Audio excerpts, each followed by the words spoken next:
The Galway people are called the herring chokers, and the Roscommon people are called the sheep stealers. That's awful. Why are you laughing? I didn't make that up. That's just the way it is.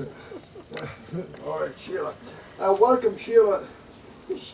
Sheila Crawford, Sheila Murphy Crawford. Welcome to the program once again, Sheila. Great to have you here with us. Thanks, Jerry. It's great to be here. For some reason or another, I can't hear you too good through my headphones. I don't know what's wrong with you. But we're talking. Go ahead anyway. Welcome to the program, Sheila. Thanks, Jerry. I'm here to talk about One World Day, which is going to be the 71st annual One World Day. So we have quite a history in the Cleveland Cultural Gardens. And this year is our 100th anniversary. And so we wanted to make One World Day really, really special. Last year we had over 10,000 people come, and so we're hoping that we get more than that this year for this special celebration. It's going to be on Sunday, August 28th, from 11 o'clock in the morning to 7 o'clock at night. And one of the biggest things about it is that it's free. Everything's free except what you eat. You know, you might have to buy, something to eat to get yourself through the day.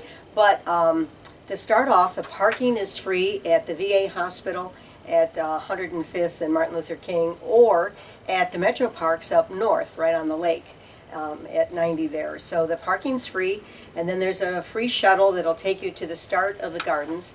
And then at that point, the trolleys are going to give free guided tours all day long, circling throughout all the gardens and giving a guided tour, and you can hop on and hop off at 6 different locations, and all that is free. So every garden, which is special this year, is going to be open, and there'll be people there to give you information. Some of the gardens will have a lot of entertainment going on in them. A majority of them have ethnic food that you can purchase, and water for sale, of course, and a lot will have entertainment, music, dance, explanations, all sorts of activities, and it'll just be a wonderful day to celebrate the 100 years of the Cultural Gardens. Now I noticed the first thing on the agenda is the parade of flags. Is that just a parade with all the different countries? It is, but it's really special, and this year it's longer than ever, and each nationality is in the parade, and they carry their country's flag, and many of them wear their ethnic dress, and so it's quite colorful, and many of them have bands or musical instruments that go along with it, and you can just tell how proud everybody is of their heritage, which is so important for Cleveland. Cleveland has always been known for its great diversity, and this Parade of Nations is just one visual way to see it, marching in front of you with all the glorious colors and flags, and it's really, really beautiful. And then after that, everybody disperses in a way to organize around our central stage, and that's where we have the ceremony at 1 o'clock, and we start by honoring the special guests that come, and then also we are doing a groundbreaking ceremony this year because we are going to build a Centennial Plaza, and we've been fundraising for that for the whole year, trying to raise the money to build a plaza where we could have celebrations and activities and functions in the garden. It would have a permanent stage, and also commemorate all the people that have kept these gardens going for 100 years. 100 years is long enough, but to think we've all been going with just volunteers for 100 years. It's just absolutely amazing. Everybody's jumped on board. And then after that, we have the special naturalization ceremony, which is a huge part of the day. And it's so moving to see these wonderful people who have left their home countries and come to Cleveland and worked hard to become American citizens. And surrounded by all of us from all the different countries, they become one of us. And it is really a special event. I know you work closely with Debbie and Dan Hansen Yes, from we do. ClevelandPeople.com, and they told me that there's like 89, almost 100 nationalities here in Cleveland. Is that right? At least, I believe it's... In the Cleveland area. In the Cleveland area, it's over 117 at least. And how many have you got at the garden? How many gardens do we have?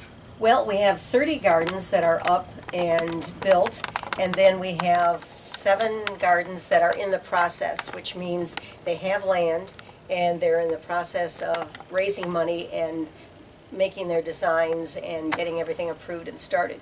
And that takes quite a deal. And then we have at least 12 gardens who have contacted us who want to build and want to come in and join us. So we are really growing. It's getting more and more popular. Sheila, it seems to me, I drive by there quite frequently, and it seems to me that the older gardens, there's a lot of restoration going on. Like, for instance, the Italian one, the Lithuanian one, they've really stepped up.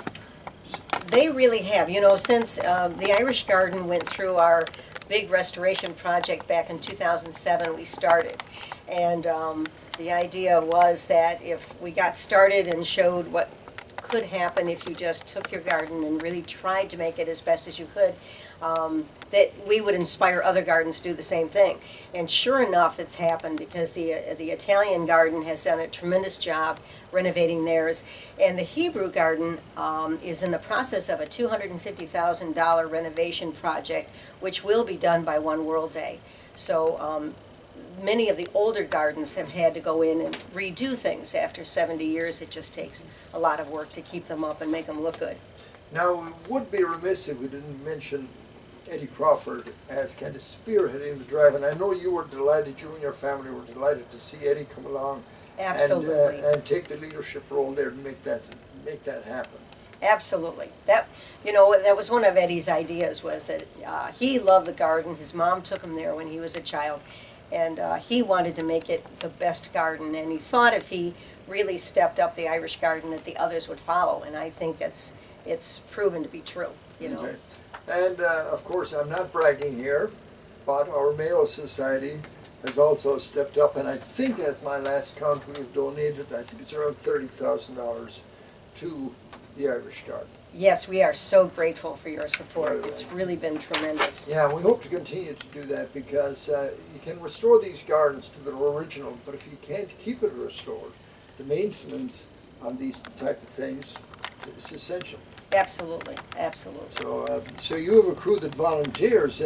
We couldn't probably afford to pay the amount of money that's required to keep these gardens up, but at least we pay something. I don't know, it's $3,000 or $4,000, but I know with Shard Crowley and a lot of your volunteers, you've really kept the garden going, haven't you? Oh, Shar has been a tremendous help. She does all of our planning, and she's a landscape architect, and just so special at what she does. She's just a genius at, you know, creating beautiful visual looks at the gardens with flowers and plants, and people comment all the time when they come through.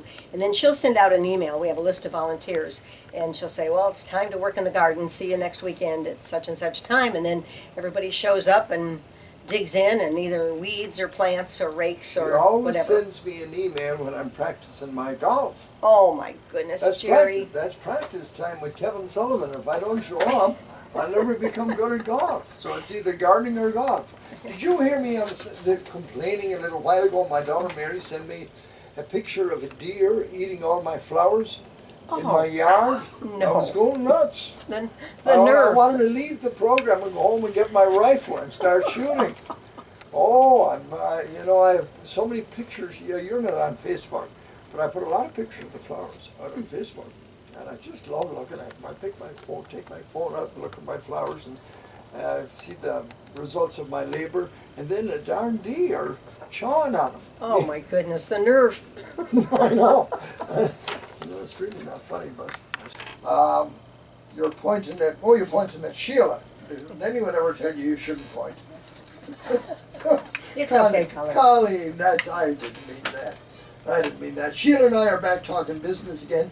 Sunday, August the 28th, very special day in the city of Cleveland. And for those that are just joining us, if you're just getting out of Mass, and you didn't stay in the parking lot listening to us and stay through Mass, like some people have done, which we're very honored to, and we give them a special dispensation for that, of course. But Sheila, One World Day, the 28th at the Cleveland Cultural Gardens, big event, expecting What do you expect the number of people this year? Well, hopefully at least 10,000 again, like last year. But it's such a big area, It you is. don't feel like you're amongst a lot of people. That's right. And we try to take care of everybody the best we can. There's lots of places to use restrooms, and there's free transportation around the 30 gardens so that you can go to see all of them. We have several stages that are set up for entertainment. Our main stage is right on MLK. At the bottom of the German and Hungarian gardens. The Federation, the organization that runs all the cultural gardens, has an information kiosk there. We built that a few years ago. So right behind that will be the central stage. We have a lot of wonderful acts. It opens up with Kevin Conwell and the Footprints. And Kevin, of course, is the great councilman for the city of Cleveland, and he is our major sponsor this year for our event. It's his councilmatic event. And his band is absolutely I heard rocking. that he has a very special rendition of the Galway Girl. Does he? That I haven't heard. But they are tremendous, and they're starting at 11 o'clock sharp. The band opens up, and then the end of the night, the closing act is going to be Michael Stanley and his group, and we are so excited to have them come. You know, this is a special event this year. It's our 100th anniversary, so we thought there'd be no better than to have a great Clevelander that everybody admires and likes and enjoys, and we can celebrate with him. Everybody loves Michael. Absolutely. Also, you have the Grand Marshal. You want to talk about this big bruiser on here? Oh, yes. Boy, Yes. God, is he Steve Milosic. He's the winner of the UFC Heavyweight Championship this year. And if you remember back months ago when he won, everybody was just beside themselves. They were so happy this great guy won this championship for Cleveland, you know, and brought us more renowned in that area. And he's a wonderful man. He's got a great reputation for being just so generous and kind, and he's going to be our Grand Marshal. So everybody's excited about that too, and of course with Michael Stanley. And then, you know, when you come to the garden, we have this great passport program for the children. This is really a family event where there's something for everybody to enjoy, and families can enjoy it together. And the children especially will get a real passport, you know, a book that looks just like a passport, and they can go to each of the cultural gardens, each nation, and for a little task, they'll get a stamp in their passport, just as if they were traveling. And they might have to learn a word in that language, or they might have to identify the colors of the flag, or, you know, some little task. And then if they get all the stamps in this passport, or at least a good amount of them, and they come to the kiosk, we'll give them some kind of prize at the end. But the children have just loved that program, and it's been very successful. In addition to the main stage by the kiosk, we have other stages. Do you know we're having the Scottish Games at the Cultural Gardens? And they're going to take place in I think it's the Slovenian Garden.